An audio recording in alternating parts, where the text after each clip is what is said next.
Ce matin-là, comme tous les matins, tu te réveilles, ouvres un œil et fais taire ton smartphone. Tu boirais bien un café en lisant les news.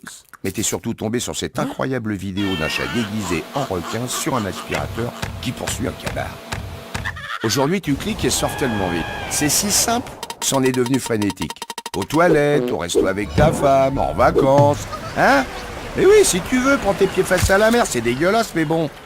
Internet est un incroyable moyen de répondre à ta curiosité, d'apprendre, de découvrir une multitude de choses. Et pourtant, tu consommes du clic comme on gave une oie pour les fêtes. Sauf que l'oie, c'est toi. Et les marques, eh ben elles te gavent. Oh, qu'elles te gavent.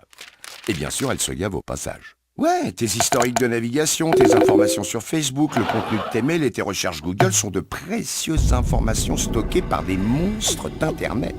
Tout un tas de sociétés publicitaires. Et quelques organismes au-dessus des lois. Plus tu cliques, plus tu en dis sur toi, sur tes goûts, tes intérêts et même sur tes petits vices. Toutes ces données sont ensuite revendues à des milliers d'entreprises qui n'ont plus qu'à se servir. Bref, tes historiques de navigation témoignent de qui tu es, de tes pulsions consommatrices et de tes comportements d'achat. Ceux qui collectent ces informations savent les interpréter et te proposent des publicités ciblées qui te plairont.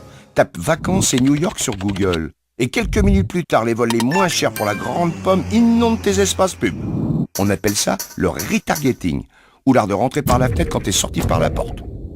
Tu es une aubaine publicitaire, te dis-je. Depuis 2009, sans t'en rendre compte, tu es même devenu un homme sandwich, porte-voix de marque que tu as liké. Et Facebook se charge de rappeler tous les jours à tes amis le fan que tu es. Tu n'es plus la ménagère de moins de 50 ans, le CSP+, ou le retraité. Tu es une femme divorcée qui aime Sephora et les mocassins vintage. Un buveur de bière qui aime le squash et lit l'équipe tous les jours, ou bien une cible qui ne consomme plus.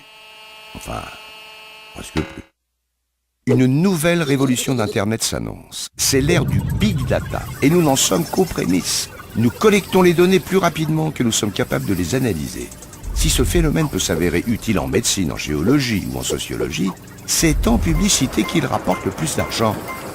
Tiens, voilà Marc. Hey, salut Marc! Celui qui te connaît mieux que ta mère. Top, avec qui votre fils est rentré de soirée samedi dernier après le bal du lycée? Aujourd'hui, nous sommes plus d'1 milliard à posséder un compte chez lui. Eh oui, Facebook est le 3e pays du monde en termes de nombre d'habitants. Prends ça, chinois. Sauf que les habitants de Facebook sont partout dans le monde et que ce beau pays d'exhibitionnistes ne répond à aucune autre législation que la sienne. Si c'est gratuit, vous êtes le produit.